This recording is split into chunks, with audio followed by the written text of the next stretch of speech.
clues for us, we're all set for the next chapter. Yeah, I was just about to come find you. Let's see what it says. Now sprout to life the story's seeds, stirred by wind-born melodies. Then on that breeze the music leaves, fading into distant memories. Seek the place where wind and tale entwine, and once there, make 3 riddles into verse, and 3 melodies into song. For in poetry and song will this story start to blossom. Come on! Another riddle? All that talk about wind and melodies? What do you think the answer could be? Oh!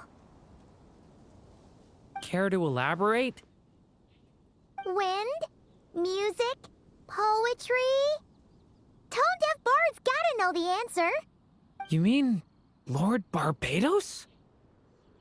Albedo introduced us when I first arrived in Mondstadt. I mean, someone like me was bound to catch his eye sooner or later.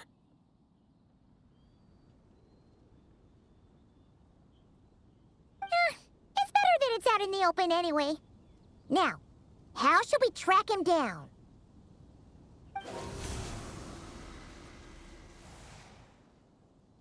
I'm pretty sure he's already caught wind of what's going on here. Why don't we just see where the wind takes us?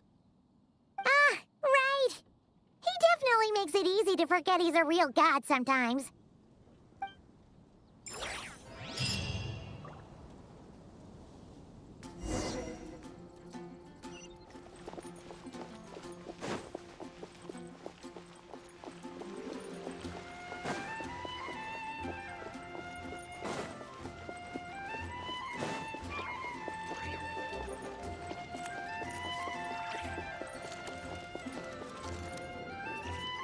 Traveler, Paimon! What a sight for sore eyes!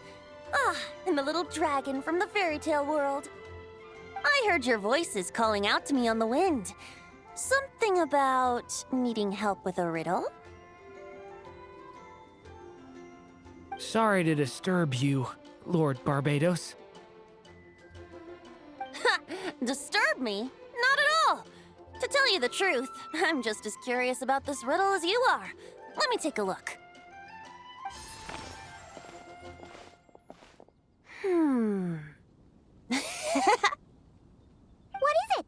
Did you figure out the answer? 3 riddles and 3 melodies. That sure takes me back. The answer you seek lies hidden in memory. Looks like running to Tone-Deaf Bard was the right call after all. Long ago, those mages came to Mondstadt, seeking to test their strength against mine. But I replied, let us make music, not war, and resolve our conflicts through song. So I strummed my lyre and sang them this verse. O wind, welcome now, my guests. Pass through verdant leaves unseen, where shape your formless self may take, and offer up a graceful scene, a fleeting gift for welcome's sake. Leap at the edge of a sea of clouds, where land meets sky and sky meets ground. There frighten off the noisy crowds and bring my guests a calm profound. Fly beneath the stars up high, where mortal noise is swept aside, that my dear guests with starry eyes may share the dreams they hold inside. Now go to where I vowed to keep a quiet spot for them to sleep. No clash, no contest bars the way, just tea and mirth to fill the day. There you have it, the 3 melodies. As for the answers to those 3 riddles, I trust you can guess them by now. The woods, the edge of a cliff, and the sky? Correct! Funnily enough, your mother was also the first to solve it, all that time ago. There must be some kind of special rapport between those who write stories and those who sing them. The woods, a cliff, and the sky. Oh! So that's where it is! I suppose the spot that answer points to is where you're headed next.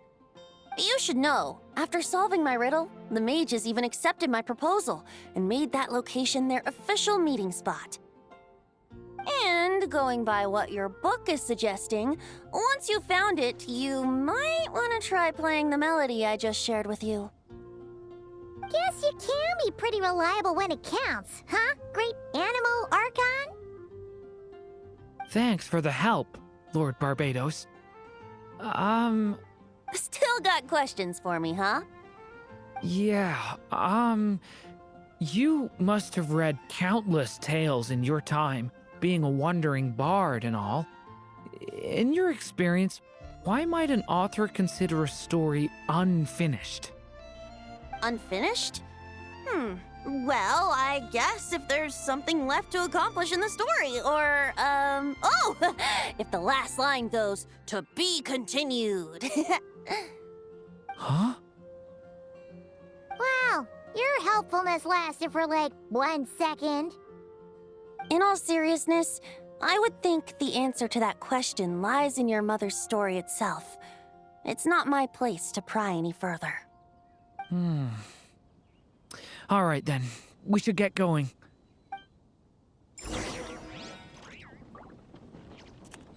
I wonder when their next meeting will be.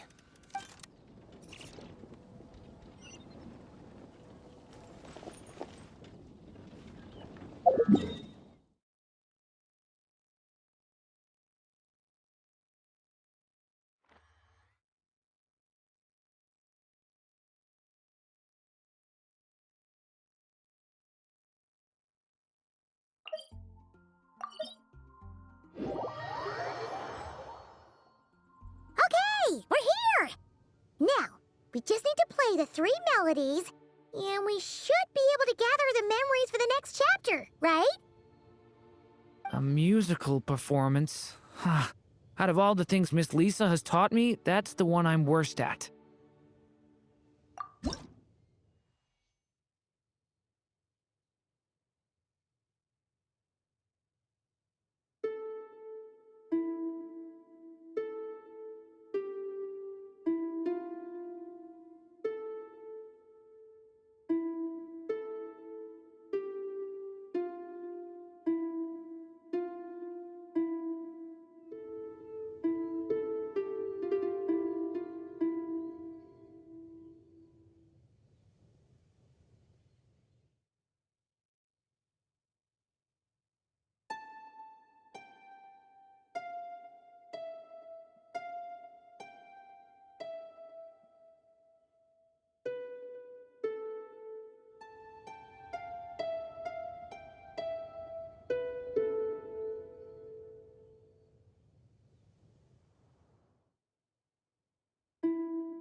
Even a war that shook the world could not halt the witches' gatherings.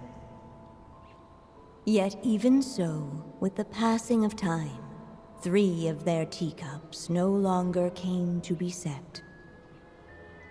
The witches did not linger long in sorrow, for the Story Witch had brought glad tidings of her own. Born was her dragon child, safe and sound.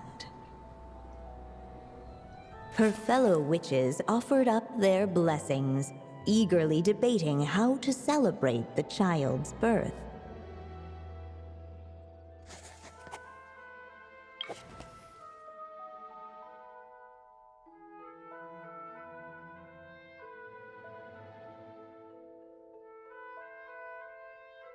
In the end, they settled on the sweetest candy they could find. After all, what could be sweeter than the arrival of new life? And so, the witches' gathering turned into a birthday celebration.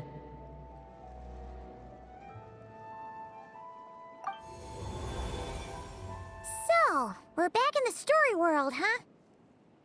As if from nowhere, new guests appeared at the witches' table. Perhaps they too had come to celebrate the dragon child's birthday. Yet while everyone else was busy thinking about what kind of gift to offer, these three seemed to have come empty-handed. Hardly the recipe for a warm welcome to a birthday party, now is it?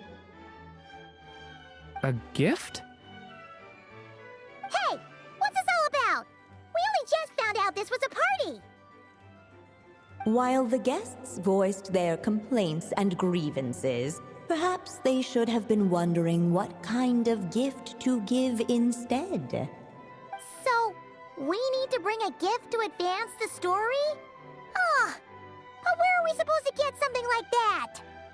Perhaps it would be a good idea to have a look around. Why didn't you just say so?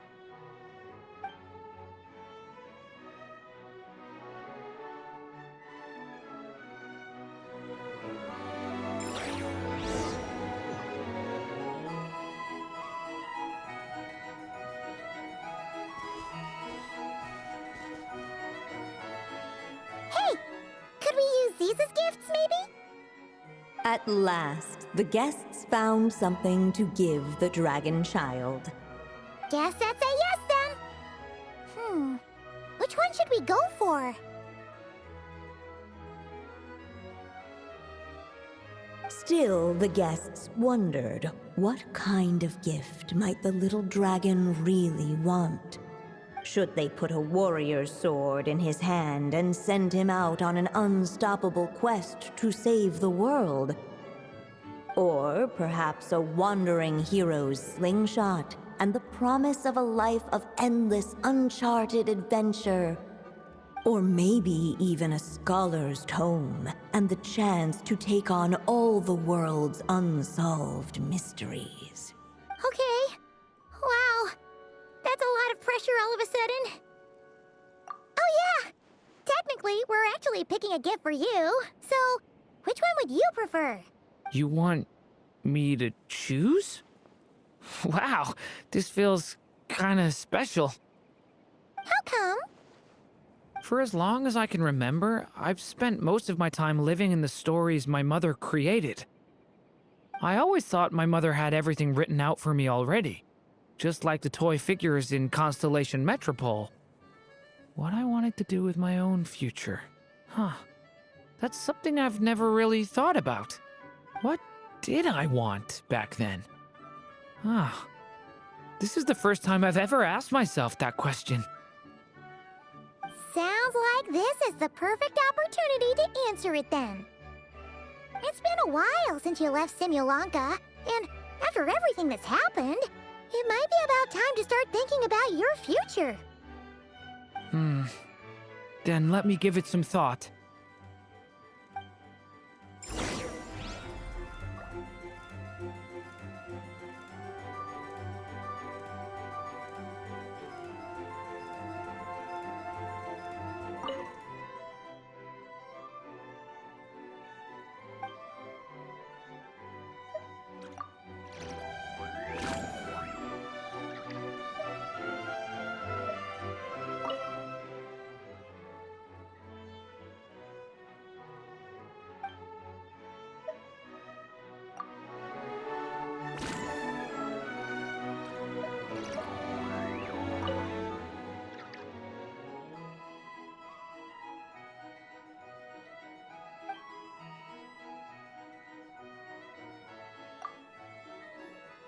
In the end, the guests settled on the Scholar's Tome.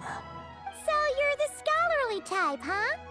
I just feel like I should learn more about the way the world works. What makes you say that? I'll give you an example. Did you know that in Mondstadt, using fire to catch fish is a punishable offense? I thought she was just teaching me regular hunting techniques. It was only after Master Jean caught me and sent me to solitary confinement that I realized I'd misread the situation. So much of what's considered common knowledge in your world just wasn't in Simulanka. So I have to learn, or I'll keep causing trouble for everyone else. Paimon's not sure that counts as common knowledge.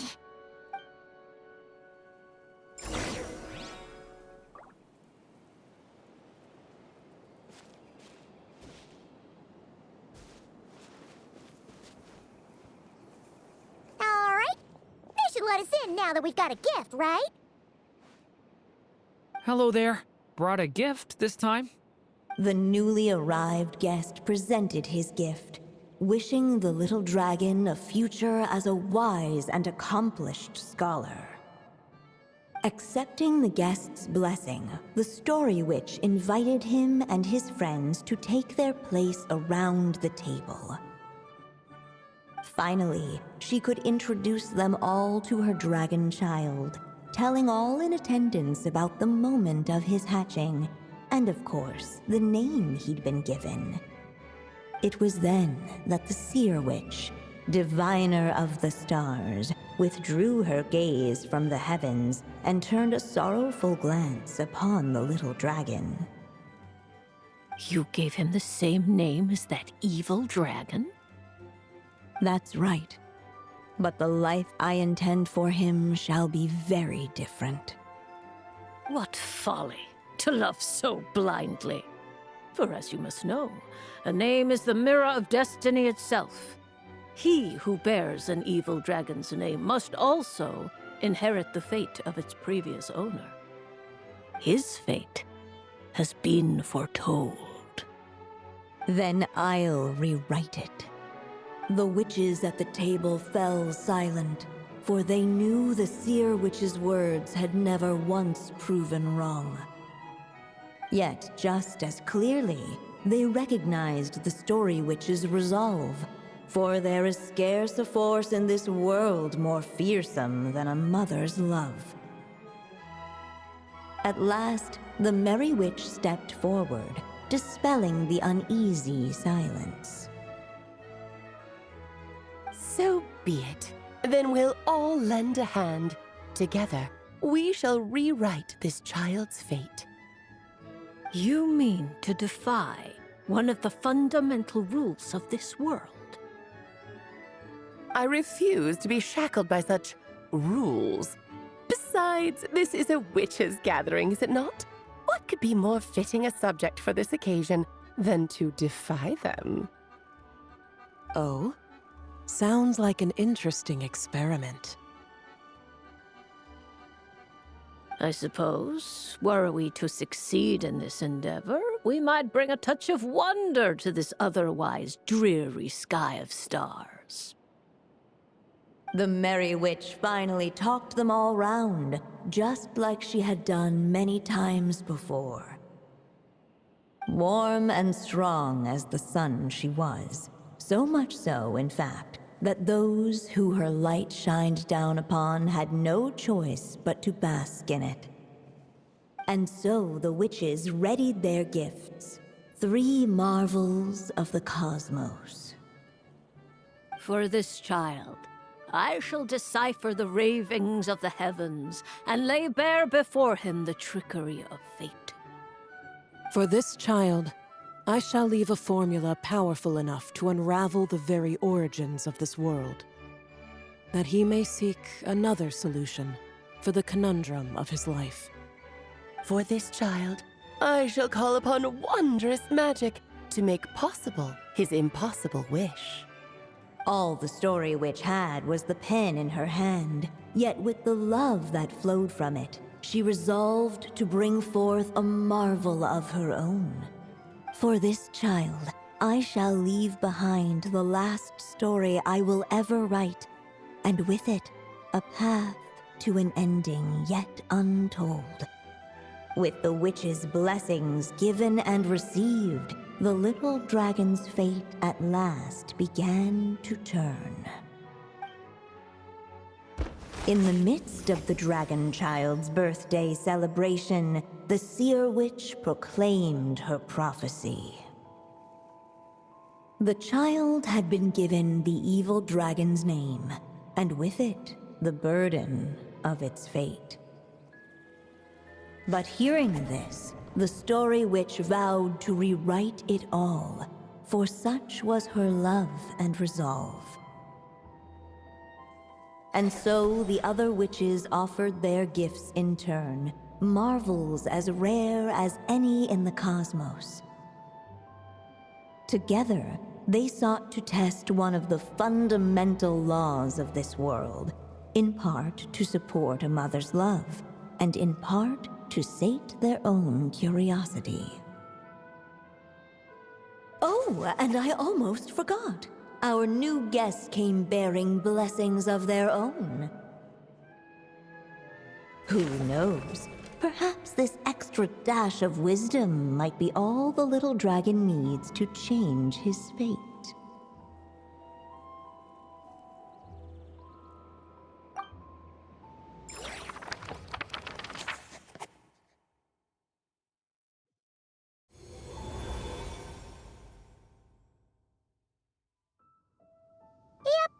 Looks like we've completed this chapter, too. Those witches in the story were the mages of the Hexen Circle, right? They sure seem to care a lot about you, Durin. But, Paimon kinda had trouble following their conversation. Just a bunch of mystery, as usual. The evil dragon's fate. Oh, is that what you're worried about? But didn't we already take care of that? Ah, the mages must have had a hand in that, too. Also, I was just thinking, which part of the story are we even meant to be completing? Oh, it feels less like we're filling in the gaps and more like we're adding something new altogether. But we use the ink, right? And the book hasn't given us any more clues, so that must mean our task is complete. At least for now. Yeah, I guess we're doing something right.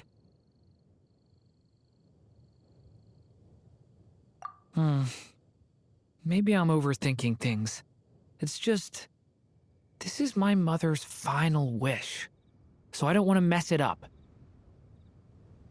Anyway, thanks for all your help. I'll let you know as soon as the book reveals a hint about the next chapter. Okay then. See you in the next chapter.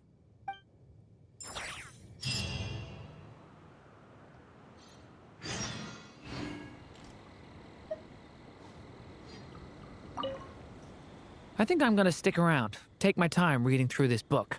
If you feel like jumping back into the story, just come find me.